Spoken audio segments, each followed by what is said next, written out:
Hello and welcome to episode 2 of the Big Killie Question here on One Team Inertia.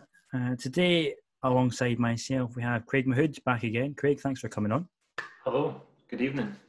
Obviously, there's been a lot going on in the world of Kilmarnock in the past couple of weeks, but we're just going to take one issue and run with it for tonight and get our opinions and everyone else's opinions as well on it. That is, should Killie have forfeited the League Cup clash with Falkirk, or should they have given the youngsters a game and test them out? In that game, obviously, 6 COVID tests in the team. Kilmarnock were given the option to either field the under-18s or forfeit the game to Falkirk 3-0 and basically go behind in the group already. And the club chose not to play the game and to forfeit the game. Just going to take a quick look at what Alex Dyer said online about it. He gave quite good reasoning. He said, "We have a duty of care for the physical and emotional well-being of our young players. Everyone at the Kilmarnock FC takes great pride in the work carried out by the academy staff and mentions them reaching the Youth Cup final earlier in the year. He says that blooding youngsters into the first team must be done carefully and at the right time, and he didn't feel comfortable fielding an entire team of teenagers, all of whom have no first team experience." And he says that it would be detrimental to the young players to put them out against Falkirk, and also it would dismiss the sporting integrity of the competition. So Alex Dyer, obviously, Craig, very clear on what he thought was the right decision, but online there's been a lot of debate. Many people saying it was the right thing to do. You know, more or less the players would probably have been beaten quite heavily if Falkirk, didn't mess it up and there wasn't some kind of major upset. But some people saying, it would have been good for the players to have a run out against essentially a full-time team, as Falkirk still are, no matter what the scoreline. What's your take on it? I think when it first became apparent that was the two options, playing with the under-18s or forfeiting it, the first thing I thought was, let the boys go and play. It's not going to do any harm to us. If we forfeit, then we'll lose 3-0. If we go and we get beat, then there's no difference. Thinking about it, once it all kind of calmed down, I think Alex Dyer's absolutely spot on. Sending 16, 17-year-olds that are still kids, they're still boys, still got a lot of growing up to do, sending them to a Falkirk side who have got a point to prove this season after not getting out of the division last year. I think that could have been, it could have been any score, really. Yeah. I think they've got a point to prove against Kilmarnock generally as well, as we know, for many reasons. So it'd have been an added bonus for them. And I think, as you said, it's, even though kind of growing up, Falkirk were always a kind of, not so much a big team, but always a kind of team that we would come up against. They'll see this as they're playing against a big team kind of thing. So I think, as I said, I think Alex Dyer's handled it perfectly. If it is going to be the case that we can't play any of our games at all, I would much rather just go out of the competition and not bother with it than putting the kids on. I think he would have spoken to the academy themselves and see what they've thought. If they thought that the boys were up to it, then I don't think there would have been any problem Alex Dyer doing it. I think the way that it's panned out, though, is probably for the best. Because as you said, if it does come down to goal difference, 3-0 is probably, without disrespecting the young boys, it's probably a better score than they would have got.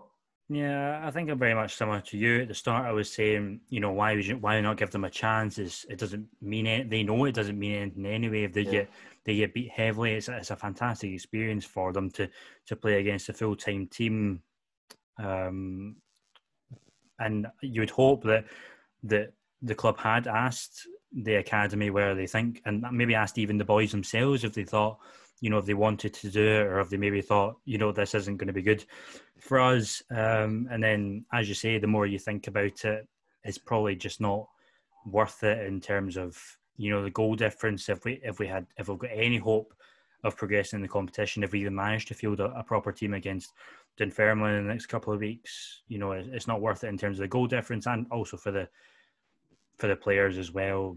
Seeing going out there and getting beat what could be 6, 7, 8 even, the disparity between them. It just wouldn't be good for them in the long term. And we have a lot of good talented players in that under 18 side. So compromising their development in any way just for a game where we wouldn't even get anything out of it anyway is not great. But one thing I wanted to pick up on, as we've seen earlier today, Forfar had one positive test and have been forced to forfeit their game against Dundee. Forfeit, as you would say. That'll make good headlines.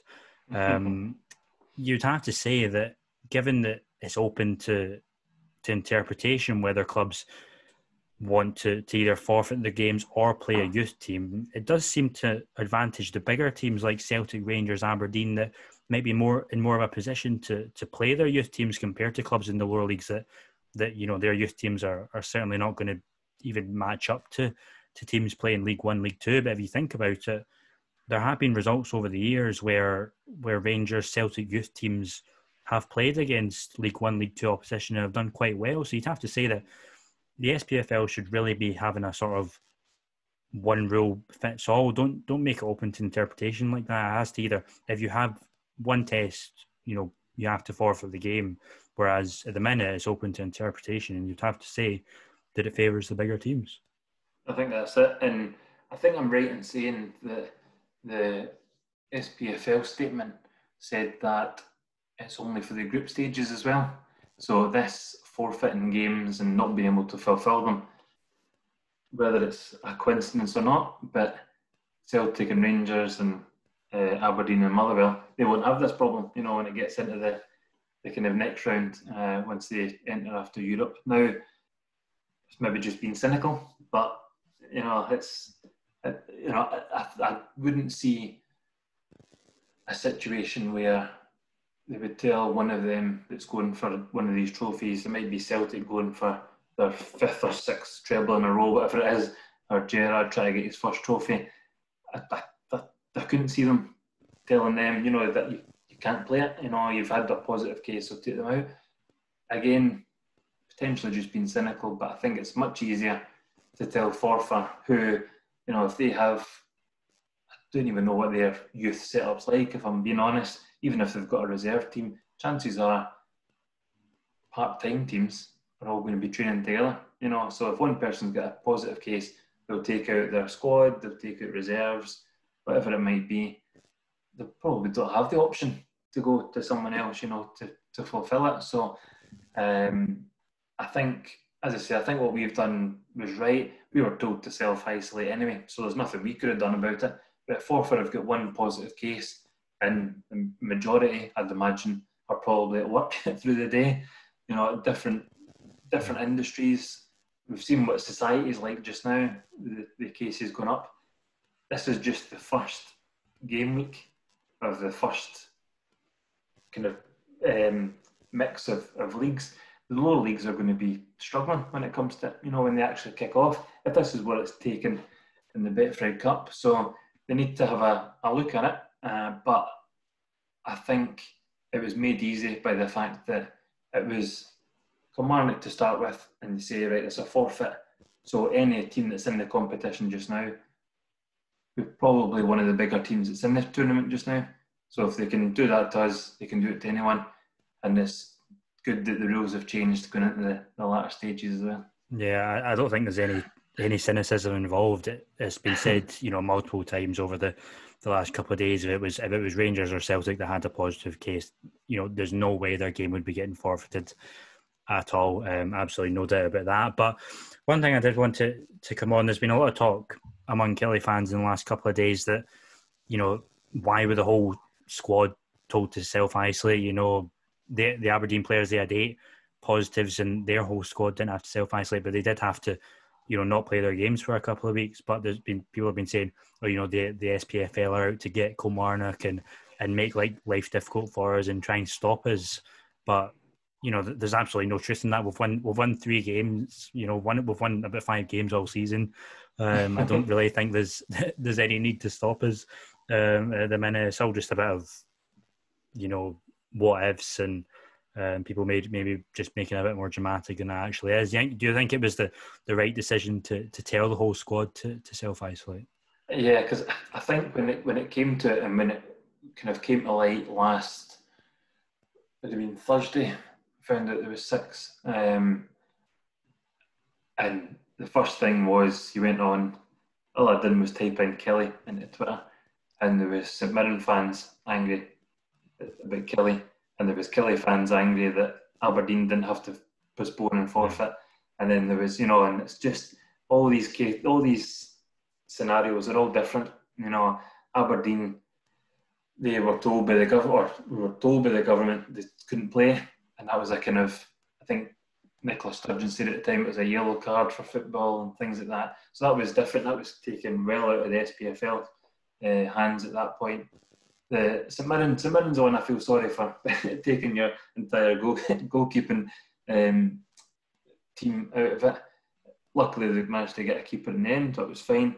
When it comes to us, I think, again, it's a case of just trusting the science and trusting the health boards and things like that. If they're telling the whole team they need to self-isolate, then just kind of, it's one of those, for this season, we'll just need to do as they say, I think. I don't know what the team's like. I don't know how it's split up, if they've got just defenders defending and attackers and then maybe do a little drill with them, or if they're all together. If they're all together and there's 6 positive cases, it doesn't matter what industry you're in, chances are going to have to self-isolate. So I don't see a problem with it. I don't think anyone's out to get us necessarily. I just think that the people that are in charge, once they've made a decision, they just need to stick to it. Yeah, absolutely. With the Aberdeen thing, they know exactly where they got it from. They know it didn't come from the club, and I don't think there was any real. I think it was a Saturday night, so I don't think actually, the players that didn't go into the bar that night actually had contact with the ones that did. So that's a completely different situation. But with Killie, it's an outbreak at the club itself. We don't know where it started. Obviously, there's going to be an investigation into that. But, as you say, they're all training together. The chances are that there were a lot more of them that were probably going to test positive in the next couple of days. So it was the right decision. And as you say, absolutely nobody's out to get us. And it's just what had to be done. But we were talking about some fan reaction to it. Very mixed, actually. I didn't expect it to be so, two-sided. But plenty of, positives and negatives. Someone said, a destruction job that the young players may never have recovered from, plus some of the 13 players available out of their normal positions. It wouldn't end well, and they say it's the right decision. Lots saying it was the right decision. And then some people saying, it would be good to give them a great opportunity, as we were talking about.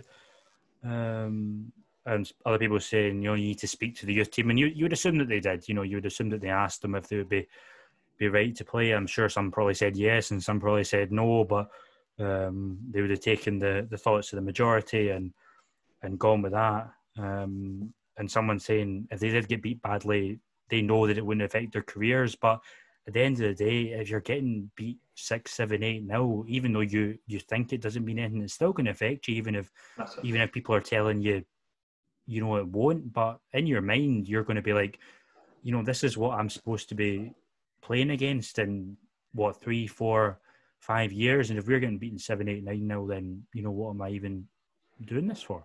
That's it. And I think a lot of them as well will look at it in a year or two and might go out on loan to this kind of these kind of teams and things like that. And I think the problem with the kind of kids route is some of them would have relished it, some of them would have been absolutely up for it and probably would have stood out. And maybe they've thought now it's a missed opportunity that they wouldn't kind of get normally. But I think if you were to bleed youngsters into your team, you would have the Gary Dickers and the Alan Powers and the Broadfoots and the Chris Burks that are going to be there, so that you can kind of bounce off and they'll tell you this is where we're going, this is kind of how we do it. Just putting them out there, I think it's, especially when it's a competitive game. That's the end of the day. It's a cup competition. It's a competitive game. Yeah. Even in a pre-season friendly, you would kind of think, is this the right thing to do? Putting young team out against a full team.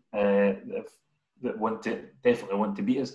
But in a kind of cup competition scenario, I think Alex Dyer's handled it perfectly. Fantastic. Just one final question. Obviously we don't know what's going to happen with the Dunfermline game, if we're going to forfeit that as well. But if we do, and obviously that we then have no chance to progress from the group out further into the competition, we've got one game left at the end of it. And if all players are back fit, would you want to just forfeit that as well so that it's fair across the board to all three teams? Or would you want to have the guys have a run out and maybe, it's an opportunity to give the fringe, first team players the chance to go out and maybe prove themselves and get some game time? It's a difficult one, because as much as you feel kind of hard done by, or it certainly did, when we knew that we weren't going to be playing, you've seen, as we spoke about, the Dundee and Forfar scenario. It's going to happen again. It might happen tomorrow night, don't know. Probably there'll be at least a game next week it's going to happen to. So I think the whole feeling sorry for ourselves is kind of out the window. Yeah, it's happened to us. We're the first ones, but we're certainly not going to be the last. I think in terms of the rest of the group, we'll have, I think it's, is it Clyde first, then Dumbarton? I'm not 100% sure. We've still got the 2 games to go. Personally, I'd probably just say sport and integrity, just do the lot of them. I don't think we're going to get much of much money out of it anyway. I know you get money for taking part, but I'm sure there could be some sort of deal where we just say, look, we've missed a couple of games, especially this investigation. I completely don't think this will happen, but it might turn out that something's went wrong and we've done something we shouldn't have done. In which case we could just say, look, we'll just not bother, just give all them 3-0 wins.